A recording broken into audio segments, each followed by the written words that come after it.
Is it okay to have expectations in love?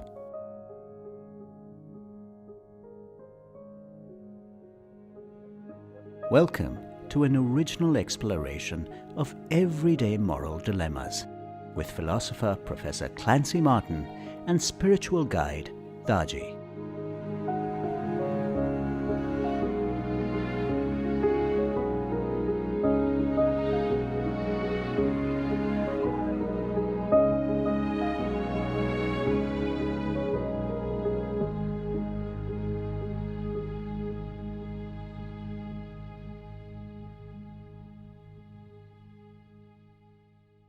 Today's lecture is a particularly interesting subject, one of particular interest also to me. I've spent a lot of time working on this question.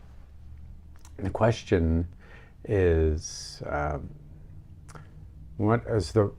basically about the intersection of morality and love.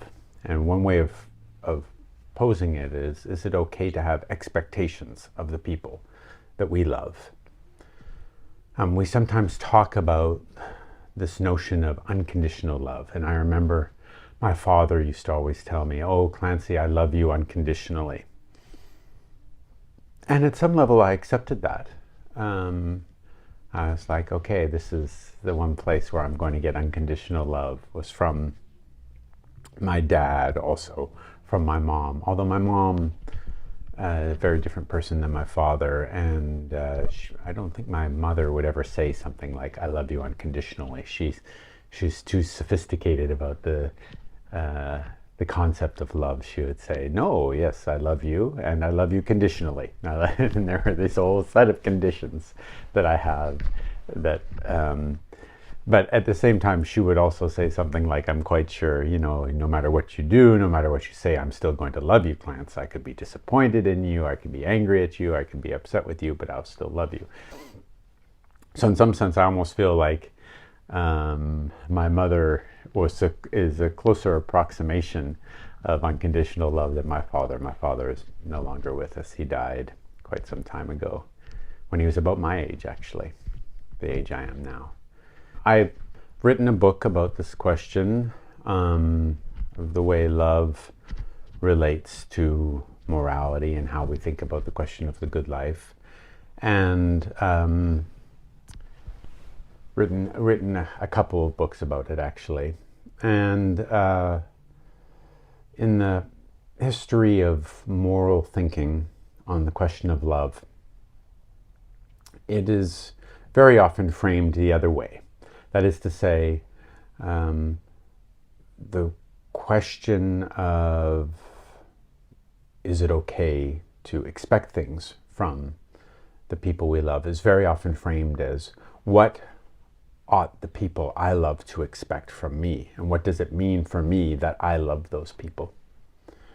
Kierkegaard, the great Danish philosopher Søren Kierkegaard, famously said that one can never be deceived in love. Which is a strange claim to make, isn't it? Because we so often think that we have been deceived in love, or that we have deceived in love. And of course, when we do think about that, we're generally thinking about romantic love. But it's not just in romantic love that we deceive in love. We deceive our parents, we deceive all of our loved ones. So, and when we do, we perhaps rely on the fact that they love us in order to deceive them, or when we are deceived by them, we are in some sense deceived because of our love. We trust them so much because of our love, and then they deceive us. Should we be able to expect the truth from them? And in fact, because we love them and we expect the truth from them, is that how they deceive us? And then Kierkegaard says, one can never be deceived in love. In love, one can never be deceived. What does he mean? Well, for Kierkegaard, thinking about love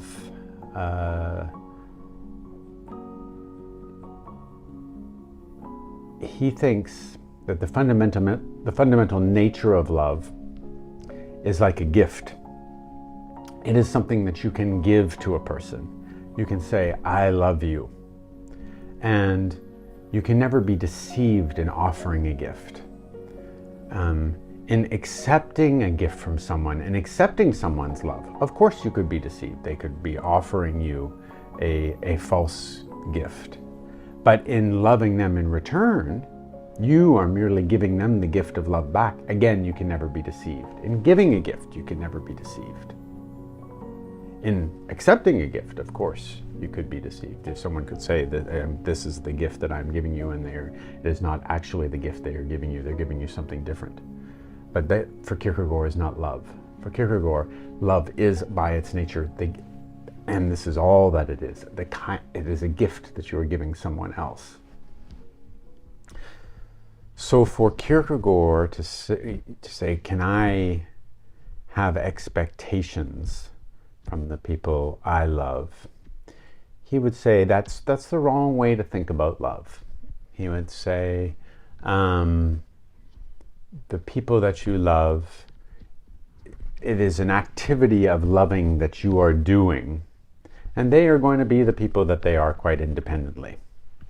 So this, I think, is this kind of notion that my father intended, although probably maybe, well, it's a very high standard. As Kierkegaard himself points out, Kierkegaard says, look, this is the way love works. I'm not saying that we all love ideally in that way. I'm just saying this is the nature of love. This is the standard to which we should hold ourselves when we say, I love. So for Kierkegaard, the answer would be no. You really can't have expectations from the people that you love. Can you love someone without expecting anything from them? This is such an important topic. You could say it as old as time itself. Unconditional love is selfless in nature. When we contemplate the nature of unconditional love, what emerges? It's something universal, irrespective of cultures or philosophies or age. When there is selfless love, the other person occupies primary priority in our mind and hearts, and we engage with them for no ulterior motive whatsoever. The feeling in the heart is that of elation, joy, and such a peace that there is no space for heartbreak.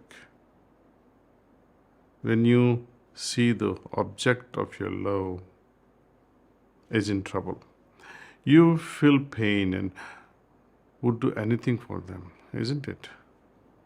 At the same time, there is absolute freedom and almost zero expectations.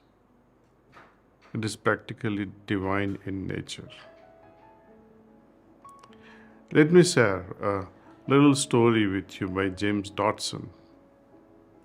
It is entitled 1,000 Kisses. The author had a friend who was rather poor. He had lost his wife at the birth of his little daughter, and soon, with his loving care, the little one grew up to be 5 or 6. One Christmas Eve, the child took some golden wrapping from her mother's cupboard that used to remain protectively close by her father. The father, who cherished each thing that reminded him of his dear wife, was irritated at the child for having touched her mother's things. He said to her, with a bit of harshness in his voice, "Put that back. You are wasting the wrapping paper anyway." It kind of spoiled their Christmas. Tears spilled over this little child's cheeks, and she looked crestfallen, but managed to say, "Daddy, I was wrapping a Christmas gift for you." He felt abashed, and trying to patch up with his rash reaction, he said, "It's okay, darling. You just go ahead." At night, she wrapped the box, and on Christmas morning, she beamingly and proudly presented it to her father, wishing her Merry Christmas, wishing him Merry Christmas. He opened it with care, but To his surprise, the box was empty. So now he was back to his primary irritation. See, I told you that you have wasted the paper. There is nothing in this box after all. She looked up at his angry face and said very softly, though she was filled with sorrow and tears, "Daddy, I packed 1,000 kisses in it. It took me all night to pack them." And you know what? The father cherished that box and kept that box beside his bed all his life. So you see, to my understanding, love, when it demands nothing, is pure. Love is so tender. At the first expectation or demand to it, the heart kind of begins to wilt. Let's further explore this using the concept of science of entropy. Entropy consists of gradual decline into disorder of any given system when energy input is no longer provided. As in the law of thermodynamics, entropy reflects the instability of a system over a period of time if there is no energy input to keep it in a good state, in a stable condition. In human relationship also, when we let things build up, such as emotions and reactions, we get inwardly disorganized in some manner. Over time, we are likely to harbor things like anger or irritation or resentment, regret, guilt. And one day, we cannot just take it anymore. There comes a time when the pressure builds up so much that we could explode with those stored emotions or simply give up and walk away from that relationship. Many of our expectations, unconscious or conscious, are not met with. They are troublesome. And we feel unloved. Expectations tend to build up over time. As in entropy, here too we need an input of love energy to stabilize relationships. So to me, when constant input is required to stabilize a relationship, it denotes a lack of love. Imagine you have to bring every evening half a dozen roses or a dozen roses and present to your beloved just to keep him or her happy. Bribing with flowers. When we cultivate an inclination to develop an attitude of acceptance from heart, the entire equation changes. We can be loving enough to accept the foibles or welcome the discomfort of another person's behavior that does not match our expectations, so that we continue to provide space for them to exist in their own way, in their own space. That is the beginning of real love. We can love others without expectations. The trick is to learn to focus on improving ourselves on a constant basis. Instead of expecting the other person to match up to our standards, it is better to learn how to become more accepting of the other. Loving someone means all about unconditional acceptance. In other words, it is all about letting go of our expectations. You want to be happy? This is the only way. Consider the other person is never ever going to change and live with that belief. Meditation practice is a huge help, as in how we focus on improving ourselves. A natural empathy and compassion is born in a generous heart that expands with each meditation. With Each inner exercise of clearing out the debris of our emotional baggage, we start afresh. New beginning each time. So instead of self-centered responses, we shift to culling our personal demands in an attempt to regulate ourselves.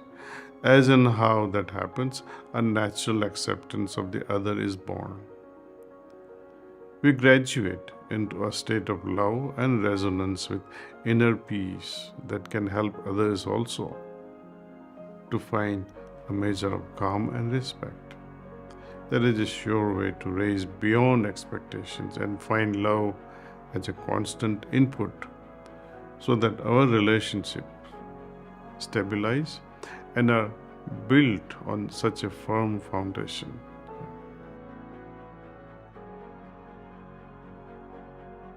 Kierkegaard thought there was one place where you could have expectations in loving, and that is in the love for Kierkegaard. Kierkegaard was a Christian philosopher. The love between a human being and God. In loving God, Kierkegaard thought that was the one place where you could have an expectation, that you are allowed to demand of God her or his love in return. Kierkegaard thought you could demand, but that it would be up to God whether or not your understanding of the love of God would be given to you, which is called, in Kierkegaard's terms, grace, and that's when you get faith. And he said that's just up to God. You just have to wait for it. Either you're going to get it or you're not going to get it. You don't know, you have to wait, but you can demand it. And he thought it was reasonable to demand it. And in fact, that was part of the process, was to demand it and expect it. But other expectations, no. He thought you couldn't have them, not in love. Is it okay to expect grace from God?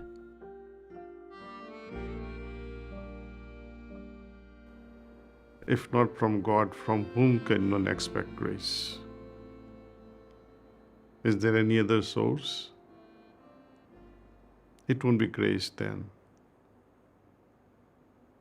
I would rather focus on invoking grace. How to?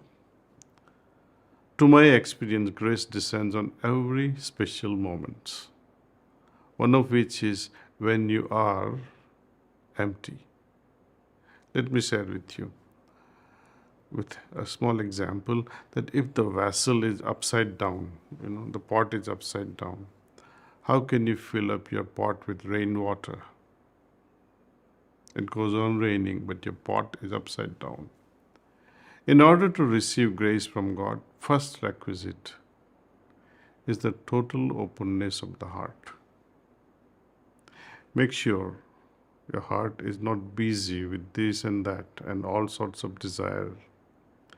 Desires serve as deflectors to grace. If you are sad, morose, ruminating over your own pain and grief, that too will deflect grace. Cheerful heart only can attract grace. However open-hearted you may be, the direction of your openness must be centered towards God. Inward centering is a must. If you want to capture sunlight, you better keep your solar panels at 90 degrees facing the sun. Having done all that, be receptive. It is when there is total eclipse of that sacred heart with mine, we become worthy receptacle for His grace to descend. The saint, mystic and icon of devotion, Rabia of Basra, she used to pray saying, "O Lord, if I adore you out of fear of hell, burn me. If I adore you out of desire for paradise, lock me out of paradise. But if I adore you for yourself alone, don't deny me, your eternal beauty. So, there can be no question of expectation, even of grace from God. Love is to give, ever and evermore. Can it even conceive of asking for anything? Grace is beautiful divine love that is felt when one attracts the attention and presence of God. A heart that is yielding attracts joy, happiness, and cheerfulness. That in turn invokes grace. Grace is not something that you ask for. Of course, undercurrents are always that He is the only one who is the source of grace. Yet we do not and we cannot demand grace. It flows in when a vacuum is created in the heart, when we clear the inner space of our expectations and desires, of prejudices and opinions. We begin to invite something lighter, greater, something sublime and radiant. Grace is pulled naturally by our humility and surrender, with cheerful acceptance of life. Then gratitude also blossoms in the heart.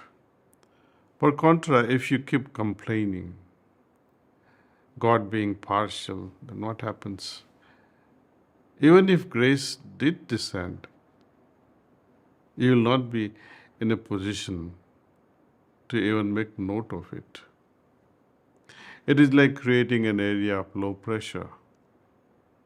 Without low pressure in the atmosphere, even the wind cannot blow.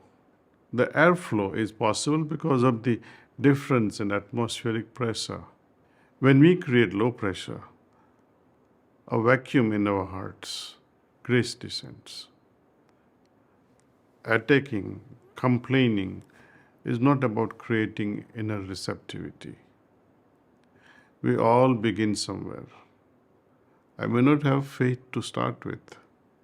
I may not even believe in the first place about God and His grace. But slowly, as we move on with neutral mindset, we begin to perceive reality of existence. If I am too positive about godly presence, because of indoctrination through borrowed knowledge from books and other external sources, then one remains falsely satisfied with this belief system. This is illusion of presence of God.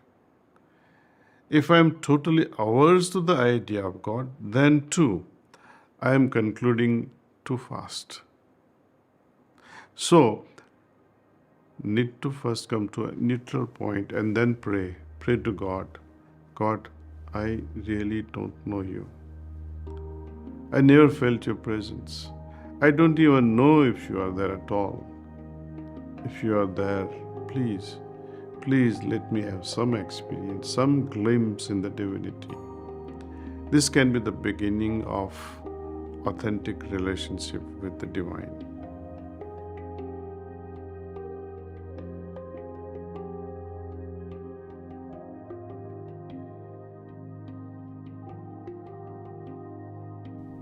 Love is a very broad term. The ancient Greeks had at least 4 different words that we standardly translate as love: eros, agape, philia, and storge.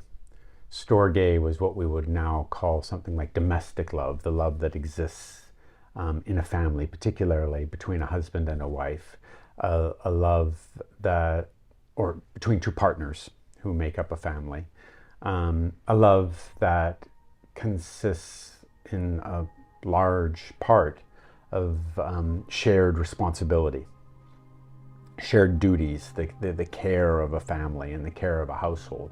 And in storge, of course, there are so many. Storge is in some sense made up of the expectations that we have of the people that we love.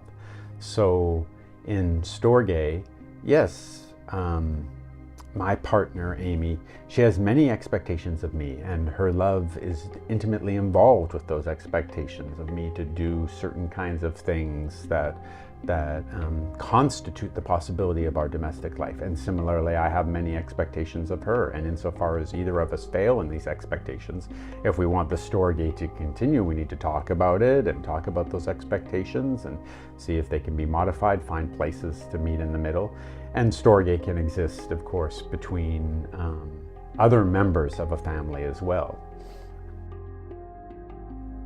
We have expectations from all our relationships. But if they are not met, can we still retain love? This form of love called philia that you described earlier is love in the form of friendship, full of respect. It is the love of blood siblings and true companions. It is a sacred trust that is built over time between two persons. Eastern tradition recognizes this as a combination of bhatru-bhav as well as maitri-bhav. Bhatru-bhav is affinity between siblings, and maitri-bhav is relationship between friends. Think of it as a model of true acceptance. Life in some way is all about acceptance. Generously speaking, I accept your non-acceptance of what I am trying to convey. When we learn the art of accepting whatever comes to us in life, it is the act of acceptance that makes any situation, however difficult, transform itself into that is beneficial and successful to all. Who amongst us can claim perfection? So, while we are ridden with our own faults, it is easy to look at the fault of others and fall into the trap of expectations. You can also ask, how well do I accept my own faults? Does it help to accept everything about yourself without changing? Then how will you improve and evolve? Here comes the next question. How well do I accept the faults of others and the circumstances around me? We accept certain situations with joy while rejecting certain situations that brings us discomfort or pain, or that may not match with our expectations. Our hearts narrow down when acceptance bids goodbye. Should it be as non-creative? What I mean is that once I accept my weaknesses, where will be the opportunity of correcting myself? Likewise, with others, some expressions or disagreement is vital for overall growth, overall flourishing, or mutual growth. I often feel that we can learn to deal with such things whenever any situation in our environment demands acceptance. Let's take an attitude of seeing how far we can go. Keep thinking. Keep trying to accept with full alertness and awareness. The number one step in acceptance is to let go of personal opinions in order to come to a neutral and a midpoint.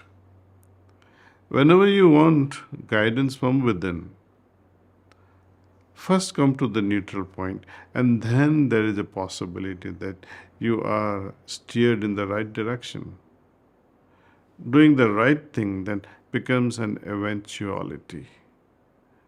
The inner compass that we have so far been discussing can then be used to find true north, and we can chart a course where greater harmony and peace can prevail. That is why the family environment is considered the best for learning to love and to sacrifice. We sacrifice our convictions, our desires, and suspend our judgments on how things ought to be. When we find the space of neutrality, a burden is lifted. We let go of our prejudices and preconceptions, and we are able to see with a clear vision. When the choice we make is right, the heart feels lighter. Per contra, when the direction is not right, the heart would feel heavier. Acceptance and responsibility then can begin to achieve a certain balance. And the longer we exercise our abilities, our spiritual wealth earned through experiences of letting go, of maintaining inner equilibrium, the more we become established in our relationships, we begin to enjoy the heavenly gifts. It is natural and all-encompassing. Our hearts, they would expand, and we can be capable of loving ourselves and the others with confidence. So you see, it is rising above expectation and cheerfully accepting all that comes our way that gives us the inner strength to hold ourselves to higher moral standards day after day. Look at it from another angle. What else is true friendship or brotherhood if not a complete acceptance of the other while looking out for their highest good, knowing full well that we all originate from the same source, same parents. On a larger scale, the whole universe is from the same source, one God.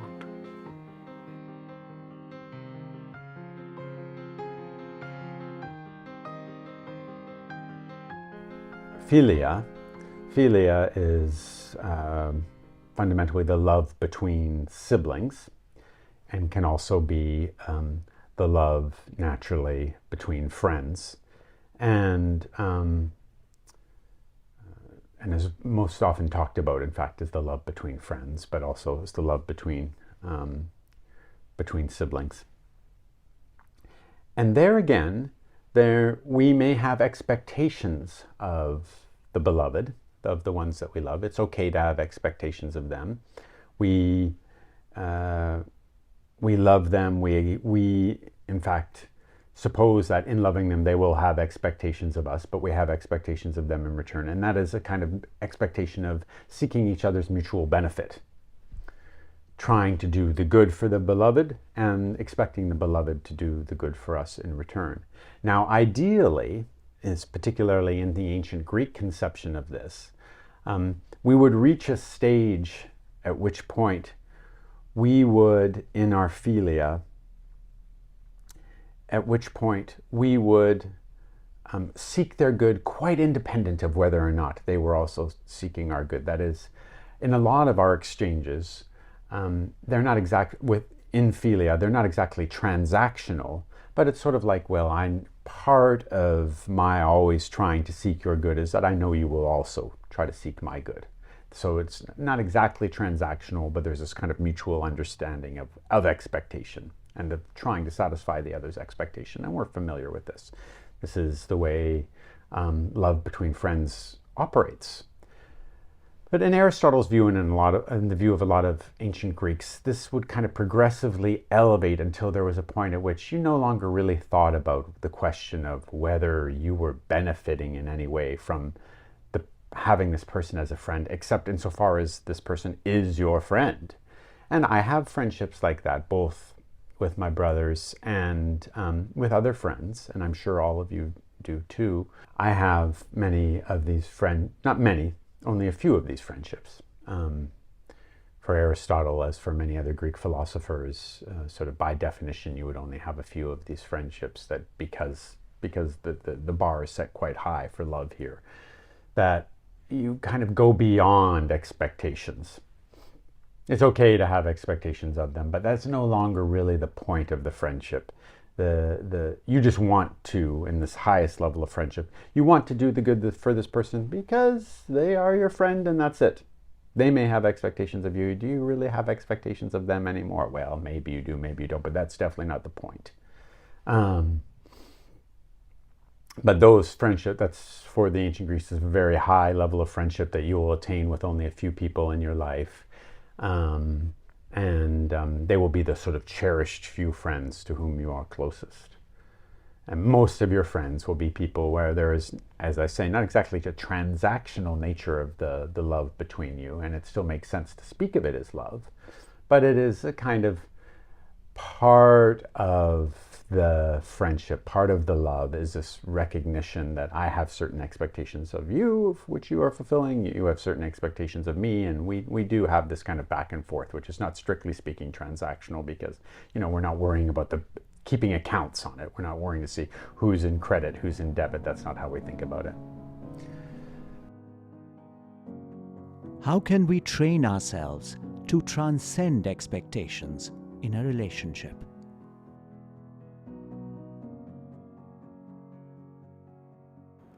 You can have the expression of affinity towards your own children, which is unique in itself. Affinity towards parents and elders, towards spouse, can have its own unique expression. Affinity towards God, or Son of God, or the spiritual masters, can have its own way of expression.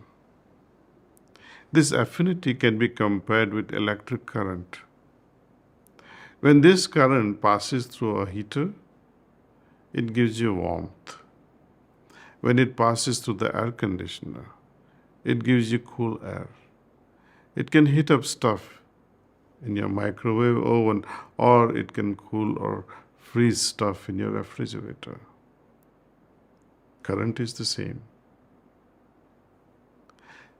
Thus, the affinity can express itself in many ways depending upon whom we are expressing our affinity. Vibrations of an affinity will change. With the divine, it will have some sentiments.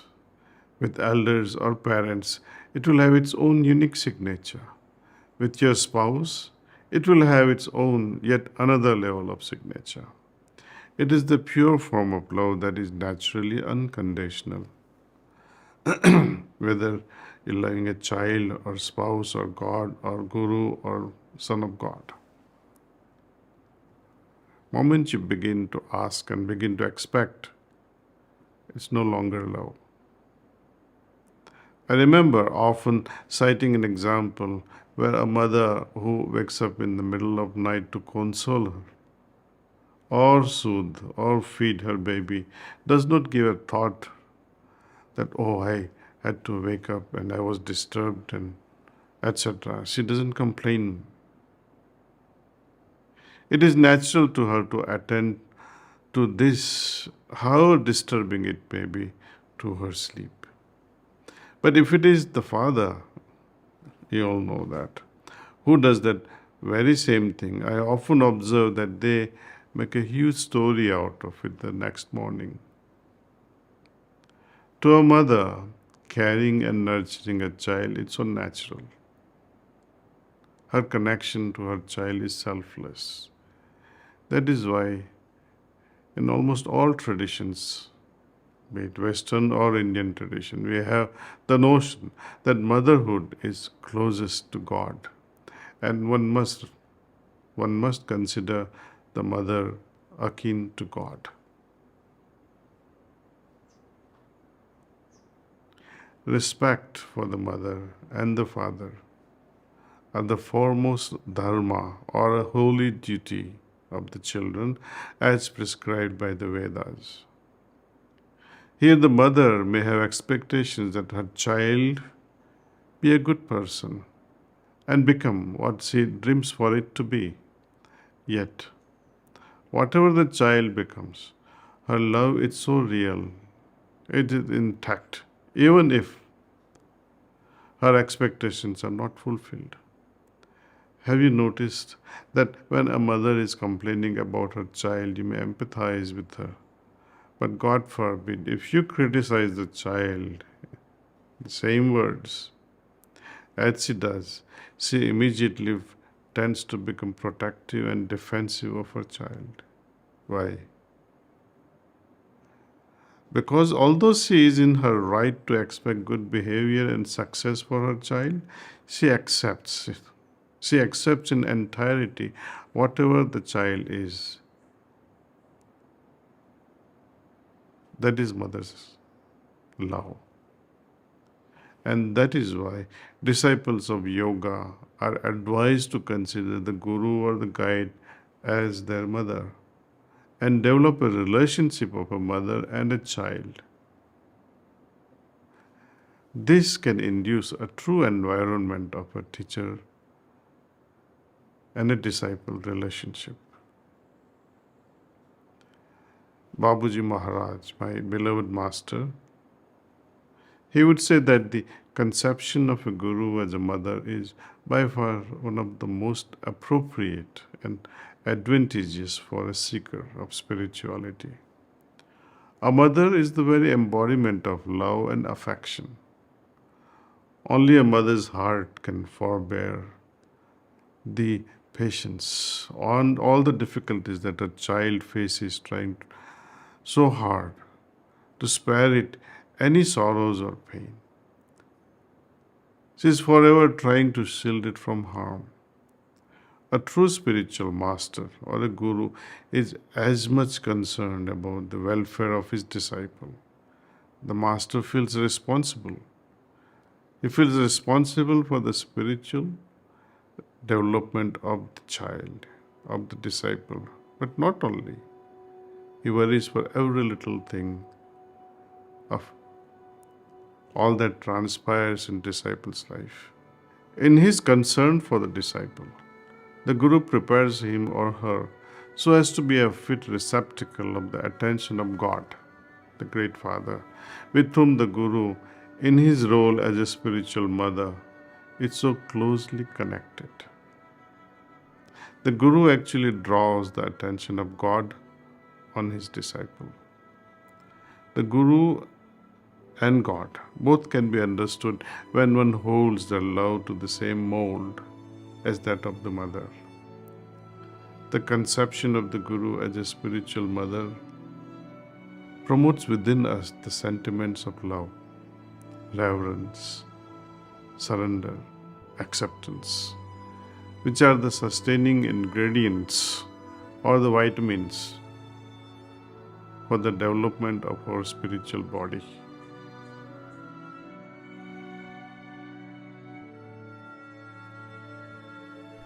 Then there is Eros, erotic love.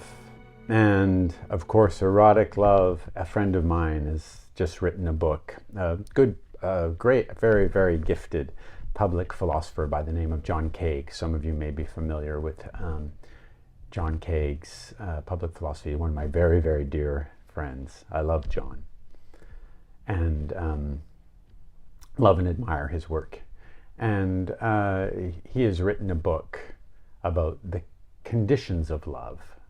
I don't know, I know it hasn't come out yet. I'm not quite sure when it's going to come out, but he's playing with this phrase of unconditional love and then the conditions of love. And he's talking about the conditions in this book of erotic love, primarily. And yes, of course, when we are romantically involved with someone, we've got all kinds of conditions. I mean, that's when the conditions really come out. We talked previously in these lectures about jealousy and all those difficulties. And yes, when it comes to romantic love, we have so many conditions. Now, ought we to have so many conditions when it comes to romantic love? Or would we be better off with a version of romantic love that was less conditional? You know, bell hooks, who is one of the great thinkers on love, argues that to move increasingly towards such a fundamental respect for the other person that you will have no expectations at some level. Well, you can have expectations, but your love is not predicated upon those expectations. That is just what it is to love. And that romantic love at its best will liberate us from expectations of the beloved. And I think this is an ideal that we should strive for. Certainly, when Iris Murdoch, for example, talks about love, one of the great 20th century thinkers on love, she talks about a kind of thinking about how we care for that person's interests the beloved's interests and maximally trying to kind of view ourselves as having their interests in common, even in romantic love. And again, there I think we have an ideal worth pursuing. But sometimes I also want to say that there's such a thing as kind of, as I've called it before, ordinary human love. And in ordinary human love, particularly in romantic love, we're going to have lots of expectations of ourselves, expectations of the beloved. There's going to be expectations running all over the place, all kinds of demands, crazy, some of them justifiable, some of them unjustifiable. And I think, for my part, yes, of course, those are okay. And they may even be part of the fabric of the love. And that's okay. I mean, that's living life as a human being. Romantic love is crazy. It's volatile. It's wild. Why is it volatile? Why is it wild? Why is it crazy? Well, a lot of it has to do with all these expectations that are running around all over the place. And I think those are okay. You know, I mean, this is a wonderful thing in our lives, romantic love. So let's not try to monkey with it too much. Let's not try to change it too much. Let's let it be crazy. Let it be wild. Let it be full of expectations. Why not? We can be allowed to have this one area in our lives where things are a little bit out of control, and expectations are part of that out of control. Now, we do want to be careful, I think, because romantic love can become dangerous. It can become violent. It can become controlling. It can become morally blameworthy. And so we do need to also, at the same time, think about those expectations and think about bear in mind a fundamental respect for the autonomy of the other person, and that our expectations should not interfere with the autonomy of that other person. We should not try to control other people. You know, once we start trying to control other people, once we start interfering with their autonomy, I think Kant is right, then we start controlling their very ability to be moral beings, and then we are treating them, we are treating them instrumentally, we are treating them like slaves, we are treating them in a truly blameworthy way. We're no longer treating them like human beings at all, and the free moral agents that they are. So we have to be careful. We don't want to go too far with these expectations. When your expectations start controlling someone else, really controlling her or his behavior, you're in morally blameworthy territory, possibly very morally blameworthy territory. So you need to keep an eye on it. But also, I think a little bit of craziness, a little bit of expectation is okay. A romantic relationship is often filled with expectations. So is it still truly love? This is one of the questions that millions ask themselves and find it challenging, that a romantic relationship is often filled with expectation. Would you still call it love? How to answer that one? What you already called eros is a profound celebration of two souls coming together in a union of hearts. That is one of the ultimate expressions of human love. It is a ground for the creation of a family wherein humans come closest to their own maker. Reverence and love in such a relationship can do wonders if the union is built with the purpose and sanctified in the eyes of all. I like to give an example where one day I happened to observe an elderly couple taking a stroll along the river in Princeton. They were quietly walking and their steps seemed to be in sync. It was evident that they had been together for a long time. They hardly spoke. Their togetherness was expressed in a very subtle way. Eventually, they reached a park bench overlooking the river, pulled out a flask of a tea and some sandwiches, and together they enjoyed that packages of sandwiches in perfect silence. Their movements were so in tune, it seemed for a moment like one person was walking. The way she poured the tea was full of gentleness and care. And the way he received the cup, it was heartwarming to witness. They had reached a stage in their marriage of purity and connection and communion. Did this happen as a result of a life full of perfect harmony and ease? In fact, it is rather the opposite. Only when you have withstood the test of time, over arguments and strife, due to living together and adjusting to each other's expectations and shortcomings, that we evolve to a stage where such a state of synchronicity is achieved.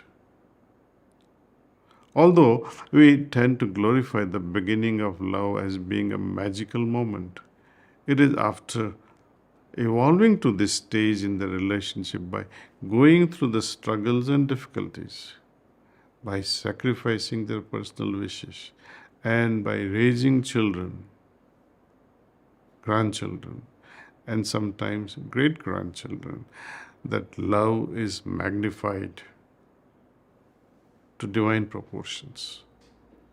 So, which one is better? The exciting early days of romance or the serene days of an elderly couple? To my heart, both are relevant and both matter.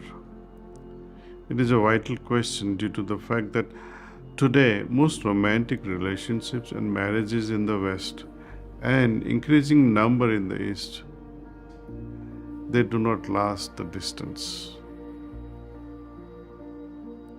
When people fall in love, at the beginning they are so overwhelmed with that emotion and they find even the mistakes of their partner so enchanting.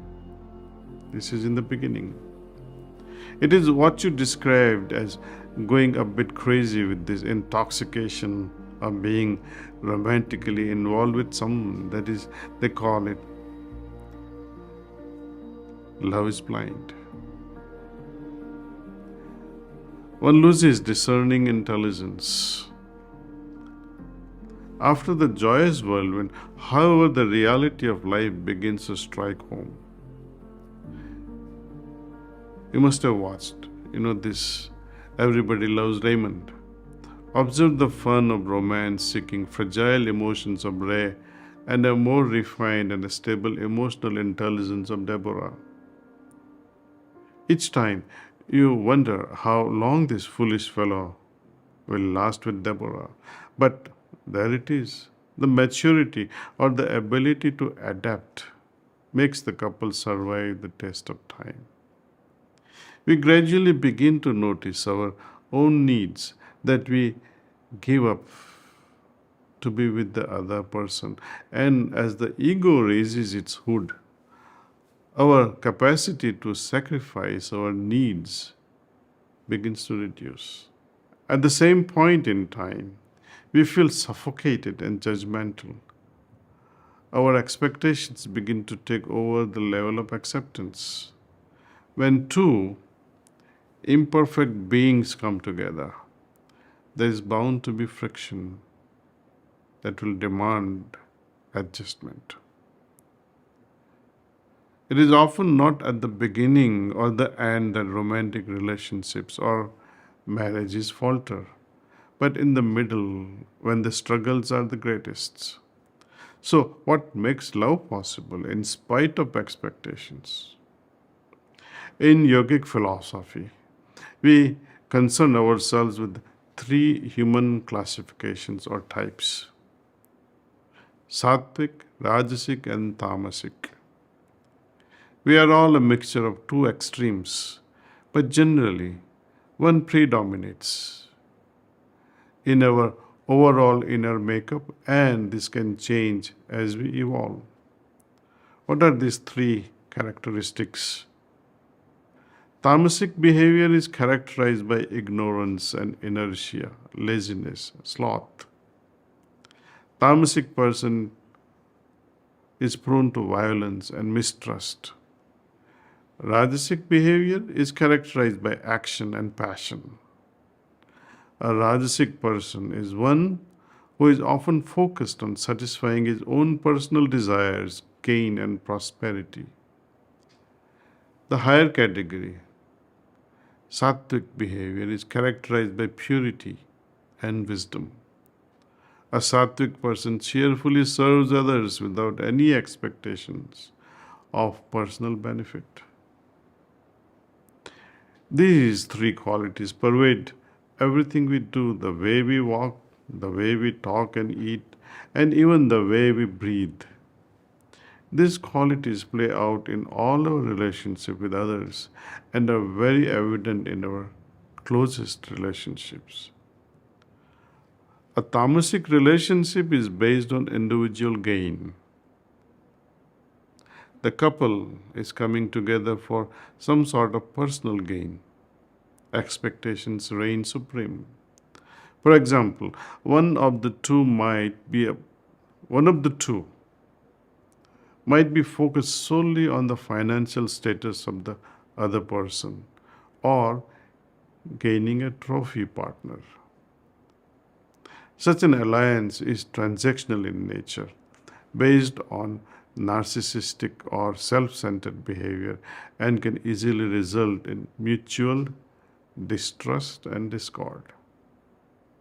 A spouse becomes a commodity to provide status, pleasure, or service. Most relationships are Rajasic in nature, based on mutual love, mutual respect, and also to a certain extent on mutual desire and benefits. But although there may be mutual respect, the love is not totally pure and unconditional, as there are still so many expectations still involved in this relationship. So when both persons are flawed and imperfect, as we all are, there is often a lot of disappointment and heartbreaks. A Sattvic relationship is one in which the two partners don't think of themselves individually, but as one. They cheerfully sacrifice everything for the relationship and for the sake of each other.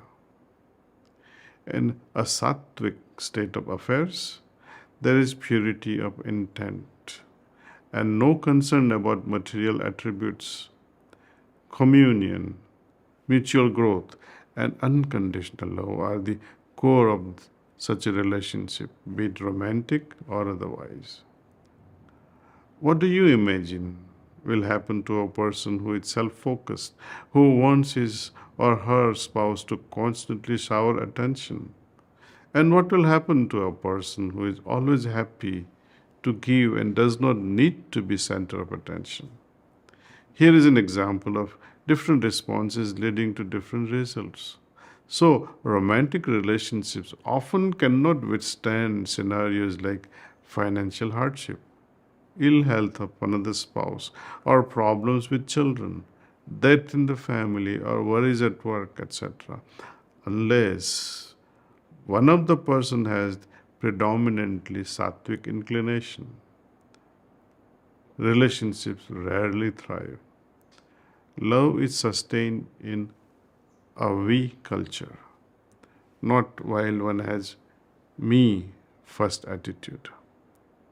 Life together over the years can bring about a shared evolution. The rough edges are made smoother. Acceptance blossoms over time, and both learn from each other how to be in harmony and stillness.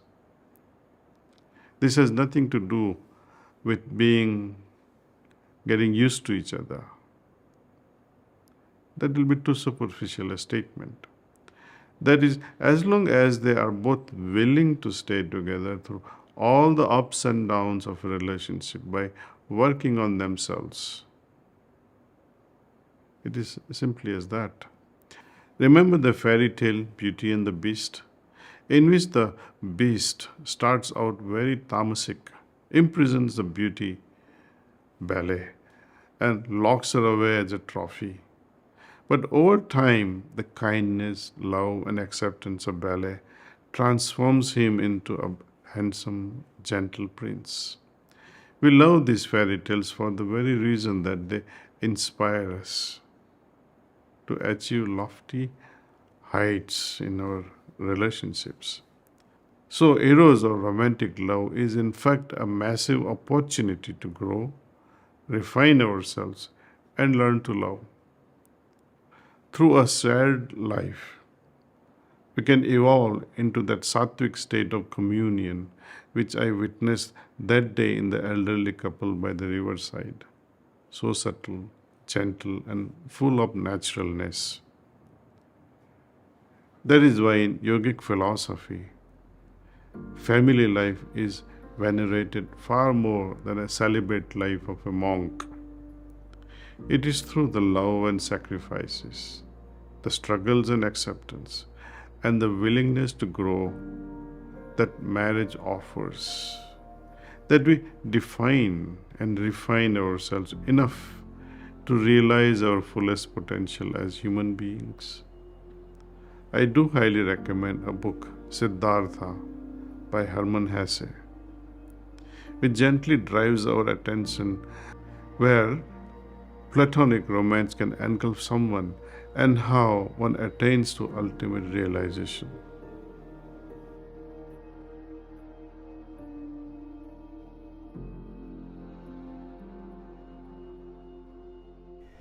And then there is agape. Agape, this fourth kind of love talked about by the ancient Greeks. You sometimes translated as charity, sometimes translated as, pure love. Agape is the ideal many of the thinkers of love are talking about, and it's definitely what Kierkegaard has in mind when he's talking about love as a gift. And the idea of agape is just, love for the sake of the care of the other. And when you think about those people in your life who you feel like, I would do anything for this person and I have no expectation, if you have such a person in your life about whom you can seriously say this. And I will continue to love her or him independent of whether or not independent of the structure of my expectations of them. That's what is meant by the notion of agape. It was the ideal of love in the Christian tradition. It is sometimes described as the kind of love that God has for us, love that without any expectations from us. What would God expect from us anyhow? What could we possibly offer to God? It is also sometimes described as the kind of love we should have for God, that pure love that brings with it no expectations whatsoever. It's the kind of love, certainly, that Nietzsche argued that in a way we should have for life. This kind of pure love of life without expectations. Let life bring what it may. We'll keep loving it no matter what it gives us. No matter how it fails us, how it disappoints us, how it surprises us, how it excites us, how it frustrates us. No matter what, Nietzsche thought, we will continue to love life. Just life. Given all that we have heard, what is love really? Agape is the love that is filled with the purest form of spiritual expression, whose destination is a sacred merger of the self with beloved Lord as God. In the words of Virgil, amor vincit omni, love conquers all.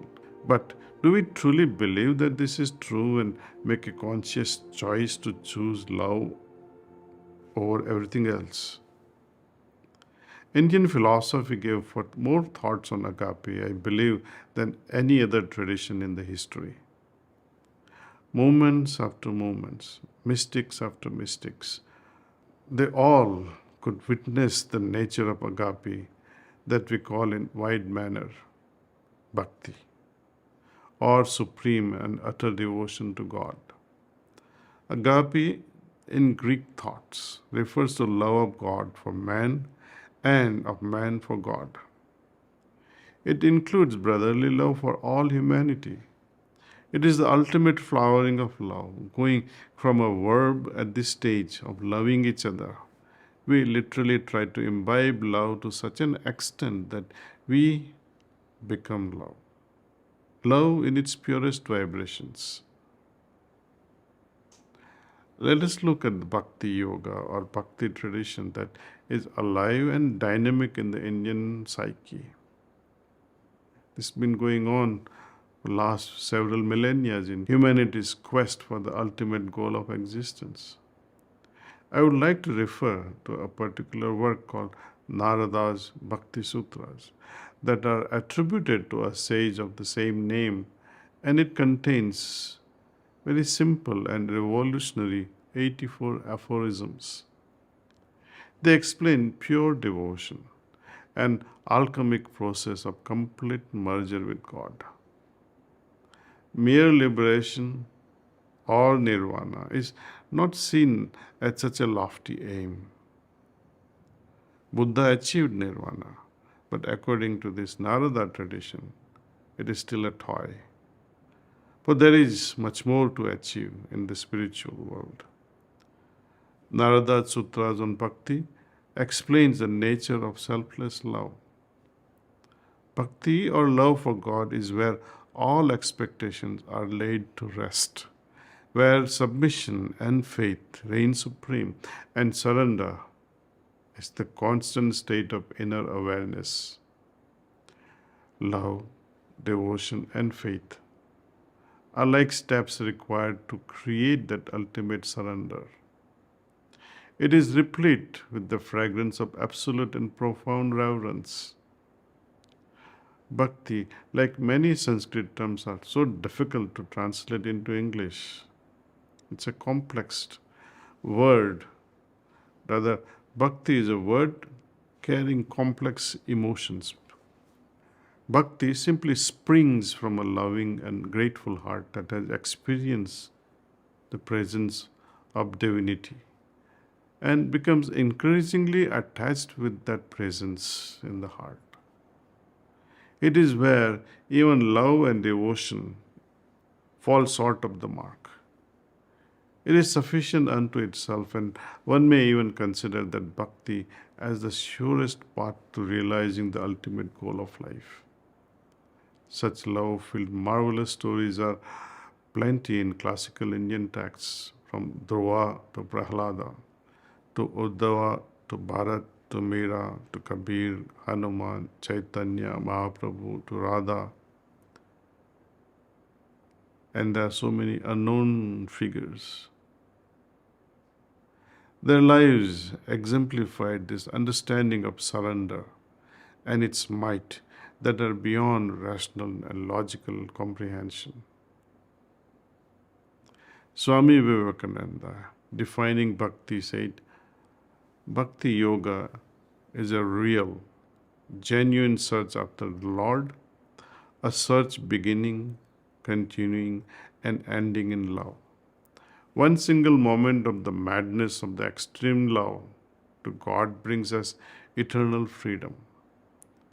Bhakti, says Narada in his explanations of the Bhakti aphorisms, is intense love towards God. When a man gets it, he loves all, hates none. He becomes satisfied forever. This love cannot be reduced to any earthly benefits. Because so long as worldly desires last, that kind of love does not emerge. Bhakti is greater than karma. It is greater than yoga. It is greater than even jnana, the knowledge.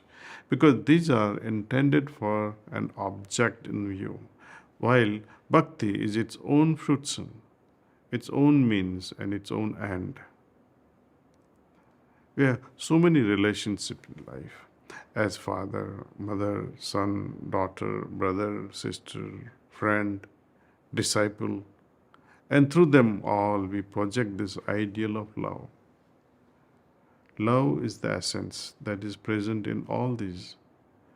At the ultimate stage, after transcending its state of evolving consciousness, we reach ultimate merger with the object of our worship, God. We begin with love for ourselves, with unfair expectations that make our love very selfish. But if there is earnest craving, in the end, there comes a blaze when, in surrender, in acceptance, and dissolution of the individual consciousness, we become one with the infinite.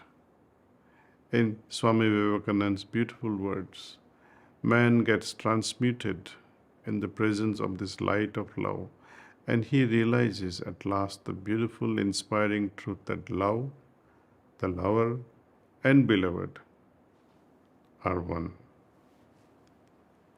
Meditation is attending to the divine presence in our heart with focused mind that results in adoration of the divine.